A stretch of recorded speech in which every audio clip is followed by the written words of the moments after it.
Well, that was fun, huh? It was fun for me. It was fun. I'm only kind of kidding. I mean, that sort of ass kicking, I wasn't necessarily expecting it. The Cowboys offense obviously has that gear. The defense has a couple new pieces. I figured they'd probably win this game, but for them to come out and win as handily as they did in that sort of fashion, I was entertained by most of it. I had a fantastic time, and I just kept having to remind myself where I was like, okay, this feels kind of like playing a farm team. Like this feels kind of like playing a minor league team, which is probably it's certainly not where the Raiders want to be, and it's probably not what the NFL wants from a primetime standalone game. Like the Raiders just didn't feel like they had a shot in this game, but purely from evaluating the Cowboys, it was nice to see the offense play its best game in a little while. You know, it was kind of herky jerky for a couple games before the bye week, and then obviously dying to see what the defense is going to look like with Quinnen Williams and DeMarvion Overshown coming back. And like I said, I don't know if the Raiders offensive line is a true test of how good those guys are, but it got me juiced up for Cowboys Eagles next week. That's for sure. Like that looks like a very fun matchup now. Let's try to pull some of it apart because the Raiders, I think, on offense have been a farm team for a good majority of this season, right? Like the Raiders offense is just absolutely lost on the sauce right now. The Raiders defense, while having no talent that resembles NFL players at most levels of their defense outside of Max Crosby, has been a decent unit, like a slightly above average unit for a good majority of this season. And the Cowboys moved the ball at will for the entirety of this game.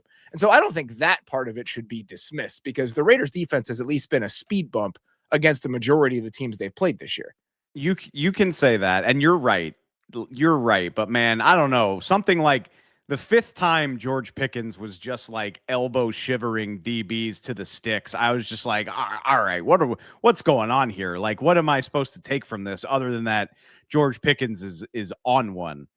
That's what you're supposed to take from it. Okay. I think that says more about George Pickens than it does of the Raiders cornerback room. I mean, I think Kyle Bukele was benched at one point in this game. I mean, that is a group that is going to need a total overhaul at some point this offseason. We'll talk about the Raiders' long-term outlook here as we get into the back half of this thing. But I think that says more about what George Pickens is right now than it does about the quality of the Raiders' defense.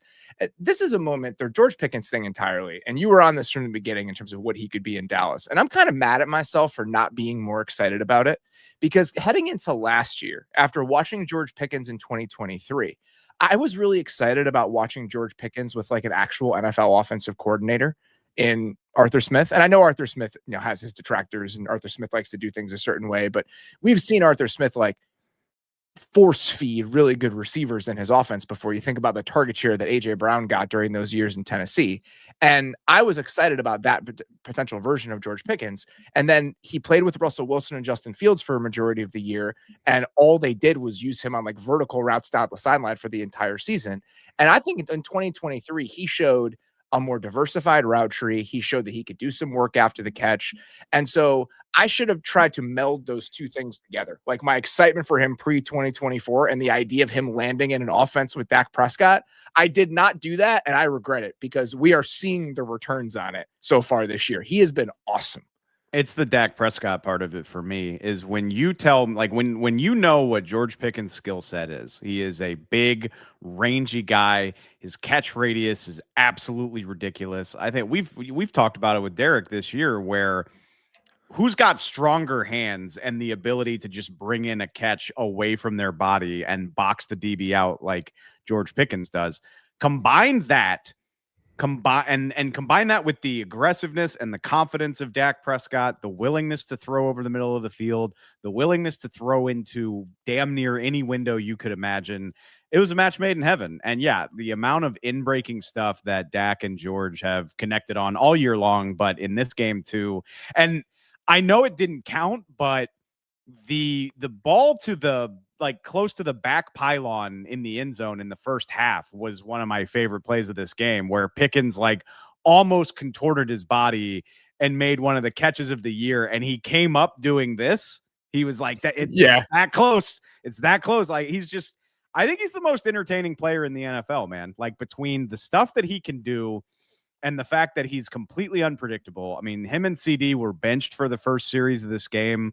As of right now, I still don't know what for. I assume Brian Schottenheimer is going to talk about it after the game. He jumped on the goalpost after his touchdown, just like Jameson Williams did, literally the night. 2 peas in a pod, those two. Like, he's completely unpredictable as both a compliment and a pejorative, and it's incredible. He's so fun. I can't wait to see what his market's going to look like. Like, I had a lot of optimism for what this would be. And even if you give me credit for being on it, I still think I undersold it because that's how good he's been. I mean, shoot, what are his numbers now after a game like this? He is up at the very top of the league in terms of performance. Like, there are very few receivers having a better season than George Pickens. We said it before the year. I think on the show we did about who had the most at stake this season, he was absolutely a part of that conversation, because I could have imagined a world where this thing went entirely south just because of how volatile George Pickens has been personality-wise at points during his career, where he gets like a 1-year prove-it deal at the end of this season because the entire thing went awry. And I could imagine a world where he was getting paid, I don't know, if not at the top of the market, then like high-end 1B receiver money, like 25 million plus 25 to 30. And the way that he has played this year, we'll see what sort of appetite teams have for the risk that potentially comes along with paying George Pickens $30 million a year. But if he hits the market, somebody is going to take a chance on him. And if I'm Dallas, like, you really want to face a world where you don't have this guy next to CeeDee Lamb when you've seen what this offense is capable of? I know they've already handed out a decent amount of huge contracts, and as it currently stands, they're like $35 million over the cap next year. But you move on from Kenny Clark. Trayvon Diggs is somebody that you can get out of that contract next year if you wanted to. You can restructure Dak. I mean, there's a bunch of different things you can do. I'd be trying to pull every lever I could to make sure that guy is on my roster next year. There's no reason why you can't tag him at the very least. And that was part of this whole thing when they traded for him, is like, okay, you're going to have the ability to control him beyond this. And if you want to do that, you can. I would just as soon get him extended, and who knows exactly what that looks like. Like, I get that if it makes you nervous, but man, after all the sagas we've had in Dallas about the Cowboys being reluctant to extend their best players, I mean, look how good this is, and look what it brings out of your quarterback. I mean, Dak is playing some of the best football of his career over the course of the year. Thank you, Beller. Awesome shout. 58 catches for 908 yards, 7 touchdowns. He's second in the league in yards to JSN, and he's top 5 in touchdowns, and he's done it on less than 60 catches so far. Absolutely insane. And I mean, I would try to extend him, but at the very least, you gotta have him on your team at least for next year, even if that means playing the franchise tag game. And obviously, the offensive line isn't very young. All of those guys are coming back next year, and so you could bring back most of this group into next season if you wanted to. And so, and I'm excited about that. Like, the defense, I always hesitate to say this. The defense, with some of the pieces that they've added, now you have Quinnen Williams in the fold. Demarion Overshown's going to be there next year. Siobhan Rurell's going to be there next year. It can be hard for the defense to be worse next season than it was for the first half of this season. And so even if they're not in range to make the playoffs, like what we have seen from this version of the Cowboys and the potential that we see kind of bubbling up, I am intrigued in what this core in Dallas can do over like the next 2-year stretch. Well, and this is what we said on the trade deadline show. And look, I get it, right? I'm not trying to argue that the Micah deal was the right thing to do. I think at the end of the day, I'd rather just have Micah Parsons on my team. And I don't feel like doing the math on like, oh, do the picks line up? Is the value good? My point was, if you decide you're going to trade Micah Parsons, whether that's the right call or the wrong call, if you decide you're going to do it, you've got to come out of this whole thing with an all-pro caliber player. And that's what they went and did with Quinnen Williams. We'll see if it lines up. And I'm not going to sit here and victory lap after they beat up on this Raiders offensive line. But at the very least, he looked the way he was supposed to look against a bad offensive line. Like, he was disruptive. He was generating pressure. He was ruining things, even when he was getting double teamed. Like, in the early second quarter of this game, he was getting doubled on like 40% of his snaps and still had 5 pressures and a sack and a half. And I'd be willing to bet between the fact that he just got there and they were comfortably ahead, I doubt they were doing things the same way in the second half as they were in the first. So even if it's the Raiders offensive line, you got to be thrilled with the first look at Quinnen Williams. And so you look at that, you look at some of these other young guys coming back. If they're just regular bad, this offense can make you a relevant team. All you got to do is be like the 22nd defense in the NFL instead of the absolute worst, which is what they looked like for a lot of the first 6-7 weeks. And this could be a team that makes some noise. And it might be too late this year. I guess we'll see. But even next year, like, you keep adding to that. You keep George Pickens around. You add another draft class. You're going to have 2 first-round picks because you didn't give up the 26th pick in the Quinnen Williams deal. So there's reason for optimism here, even if the process to get there was a little crazy. I've got a couple responses to that. One, it's one game of Quinnen Williams. It's gone about as well as it can. I've just played this game a lot where these are multi-year considerations. And so I tried to say it. We're not enshrining him in the Ring of Honor right now. We're on the same page with this. I just think that with that specifically, it's very important to point out. Like, I played this game a bunch of different times. Like, the Montez Sweat War is my favorite one, where, like, he had a good first 4 games, and then that deal was amazing because he had a good first 4 games. These are long-term things. With the Cowboys overall, my frustration with the Dallas Cowboys, with the Micah thing, with how they handled the CeeDee Lamb thing, with how they've handled the Dak Prescott contract negotiations, I don't think the Cowboys are some flaming dumpster fire of a team. They're good. They have talent. And that's why this whole thing is so fucking frustrating. Like, why them making it harder on themselves drives me crazy is that when you have a quarterback that's this good and other players who are this good, you're never that far away. Your refusal to win on the margins becomes that much more frustrating because you have a chance in ways that a lot of other organizations and franchises don't. And so the fact that they've wasted this year with an offense that has this sort of potential because of how they went about building the defense is as frustrating as it is encouraging in the long term, because you want to believe that the offense is going to be as good next year it was this year. Ask the Bengals about that. That is never a guarantee in this league ever. And that's what's just a little bit frustrating about this. I mean, don't forget, they, in my opinion, wasted last year too with the whole Mike McCarthy thing, just not ripping the Band-Aid off or extending him, sending everybody into a weird lame duck thing, dragging the Dak extension out until the literal day of the season opener. Yeah, I mean, it's beyond frustrating. And I'm glad you bring that up too, because that is what would make the George Pickens thing so frustrating, is like, you hear all this silly copium from the Dallas front office about, like, well, a 47 million edge rusher is untenable. And think of all the guys we could have if we don't pay Micah Parsons $200 million. And then to turn around and turn your nose up at a guy who's doing what George Pickens is doing, it's not going to go over well. And it's also, it's total crap, by the way. And to answer your point, the Dallas Cowboys refuse to be irrelevant, but they also refuse to overextend themselves in the name of winning. And that is a privilege you can have when you can't be fired from your job, which is Jerry and Stephen Jones. Like, they're never going to sign up for like a tank or a rebuild. They're going to do everything they can to justify being in primetime games and being a team that people want to talk about. But are they ever going to go that extra mile and leverage themselves and maybe even take some bold moves to try to get to that next step? We haven't seen it. They very much like existing in that comfortable middle and convincing themselves that, you know, they'll catch the right breaks the next time. We'll get the right, you know, the play, it'll break in our favor the next time we're in the playoffs. Like, they delude themselves into thinking that time after time. I think that a lot of the moves that they've made in the last calendar year, with trading for George Pickens, going out and getting Quinnen Williams, and we can talk about, you know, we've done all this. We don't need to relitigate the quality of the decision-making overall when you do the pluses and minuses with the Quinnen Williams and Micah Parsons thing. I do think they've shown a little bit more urgency in the last year than they had in previous years. My frustration, if I were a Cowboys fan, I just did this exact exercise.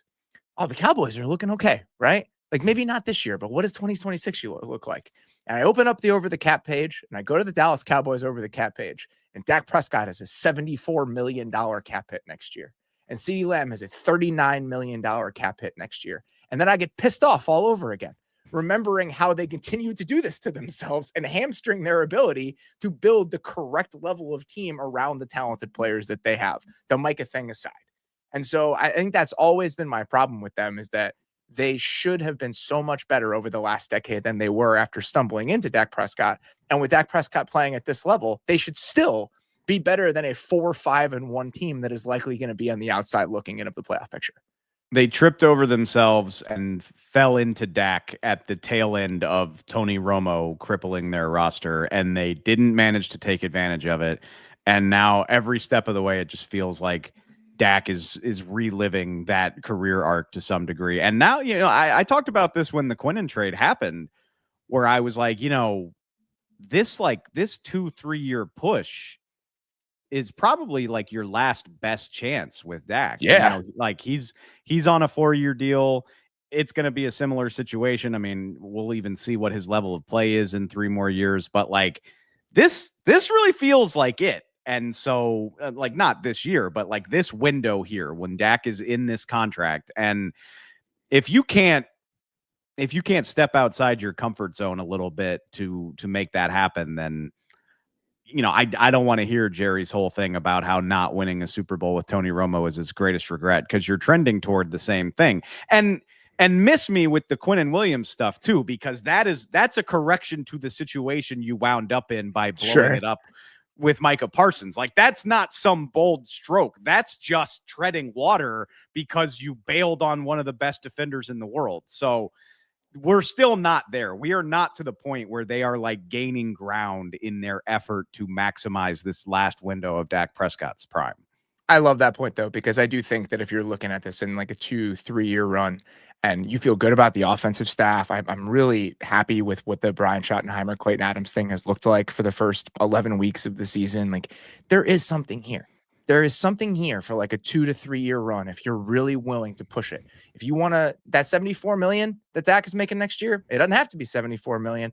Like, if you want to push your chips in over the next couple of years and you want to see like how far you can push this thing, and his last real run as your starter with a comparatively like a relatively young and cheap core around him outside of like the stars that you've paid, I'm interested in this team. And I do think that there is enough potential to warrant that level of interest. I would bet that they will. Like, they haven't been afraid over the last decade or so to like flip the levers on a star's contract. And like CeeDee Lamb is still a relatively young player. Assuming they hold on to Pickens, he's still somehow only 24 years old. I know, it's crazy. You mentioned like Tyler Smith is still a really young player. They can do other things. Like, I think there's an interesting conversation to be had about Terrence Steele when this season's over with. My only concern there is just the replacement. Sure. Terrence Steele has played well enough this year where it's like, it always sounds good to like save $18 million by cutting one of your starting tackles. And then until you realize that you have to replace that guy, I will say this organization more than others has shown a real ability to turn over guys at that position, specifically with draft picks. But that's still one where I was thinking the same thing when I was looking at it. And I was like, that always sounds good. And then I pressed that button and he's no longer on the roster. And I don't like that reality as much as I thought I would. Even if it's not Steele, I mean, you mentioned Diggs as well. Like, they can, there's some stuff they can do to get themselves into good shape. It's just a matter of, are you just going to stay on the treadmill, or are you going to try to increase your elevation? Like, it's fine to just walk in a straight line, but let's bump that incline up to like 10 or 15% and try to actually go somewhere. With the Cowboys, this is the sort of game, and they've had the sort of moments this year where it's like, okay, we can build on this. Like, well, what is this thing going to be over the next couple of years?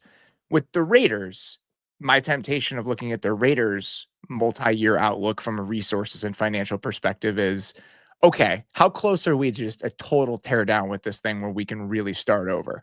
The answer with the Raiders, luckily, is very, very close. Like, this is pretty much a blank slate moving forward. And that includes Geno if they want it to be. And I think based on the way that these 11 weeks have gone, I mean, every single bet that the Raiders made this offseason in terms of who they hired for their staff, what sort of team they wanted to build, what sort of position groups they wanted to invest in, what sort of position groups they didn't want to invest in, every single one of them was misguided aside from retaining Patrick Graham. Every single one of them.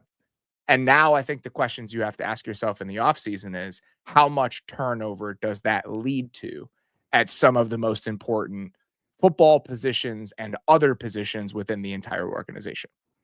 Let's lay it out there. Is this bad enough that Pete Carroll, a legendary coach who has succeeded at the highest level at college and pro football, like, could he be a one and done? What's the argument for him not being a one and done? I would say the argument is that you are an organization that has been through some embarrassingly low lows. You are synonymous with turnover and fickleness and dysfunction, and firing somebody who's won a Super Bowl, who led one of the most stable programs in the league. Even if it looks deserved, it doesn't look great for the Raiders either, because it's just like, well, Pete Carroll has been great everywhere he's gone over the last 25 years. And he got one season in Vegas. And like I said, the product on the field suggests that it's not unreasonable, but I still think it reflects poorly on the Raiders too. That's not a reason for Mark Davis to keep him if he doesn't want to, but it's a great argument, by the way. I was actually asking, and that's a very good argument. Yeah. That might be a good enough argument. But if that's the case, then I think that you're going to have to make some tough decisions at a lot of the other spots, the most important spots within your entire organization. What the offense looks like, what the offense looks like right now, you can't keep going with this. And I thought with trading for Geno and how solid of a quarterback Geno has been over the last couple of years, and with bringing in Chip Kelly, I was really hoping this team could at least get to some semblance of competency on offense this year with some quick fixes. That has not happened. Geno has played his worst ball as a starter this entire season, which has been just really fucking depressing to watch, considering how well he had played over those last couple of years in Seattle, despite what the interception total will tell you from last year. Chip Kelly, I was hoping that this would be a situation like the Todd Monken hire, some of these guys who come from college as proven play callers that maybe weren't, college head coaches or, had flamed out of the league for one reason or another and gone back to college, but are good play callers. They're guys that you can keep for a long time because of certain elements of their resume. He has not provided them the stability I thought they would. And then I think the most disappointing thing, just from an overall team building standpoint and roster development standpoint, that their offensive line that they had last year with DJ Glaze and Jordan Meredith was playing guard at the time, and then Jackson Powers Johnson, you had Colton Miller. I was like, all right, let's see what this group can do. And the problem is they have an offensive infrastructure, whether it's the staff, the offensive line coach, the players themselves, where every single one of those guys is either hurt or has not gotten an ounce better than they were last year. And so that's the problem when you don't invest in an offensive line and you're just betting on some sort of development or growth from those guys. If you don't have the ecosystem within the building to stimulate that growth, the bottom can fall out in a hurry. And that is what has happened. And you combine that with a couple injuries and you're dealing with the situation that you have right now. And so they have to figure out some way to get more from that position group, whether that's the development from some of the guys they drafted this year, whether it's throwing a bunch of resources at it, whether it's changing out your offensive system, all of that kind of stuff. But on offense specifically, this thing needs to be rebuilt from the ground up. And I think that includes the players and the staff. And I think the question you have to ask yourself is, can Pete Carroll do that? Or would it be easier to just start this thing from step one with an entirely new staff if we're going to gut a good chunk of it anyway? And I'm really curious to see how Tom Brady factors into that. I know it's a small stake of the team that he bought, but it sure looks like he is involved and wants to be involved. And the reporting that you read on the Raiders suggests that he has Mark Davis's ear. And man, I can't imagine the guy with 7 Super Bowl rings enjoying being associated with a program that looks this bad as the Raiders have to this point in the year. And I don't know. Like I said, it's hard to imagine somebody who's accomplished what Pete Carroll has being a one and done. But if we get 7 more weeks of this, I can't say that I would blame anybody for the actions that they take. And looking at the roster, it's the guys that got drafted this year and Brock Bowers. And I know Max Crosby's tired of people trying to trade him. I know he says it all the time. I don't care. I think the world of him.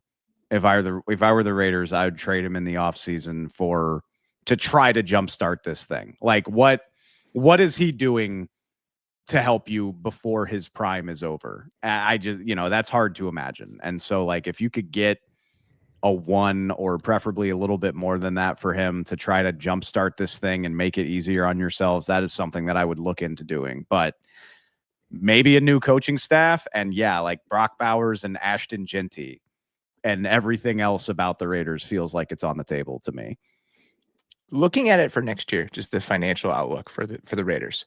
If they were to move on from Geno, he'd have an $18.5 million cap hit. I think they'd save about $8 million overall by moving on from him. So that's more than palatable.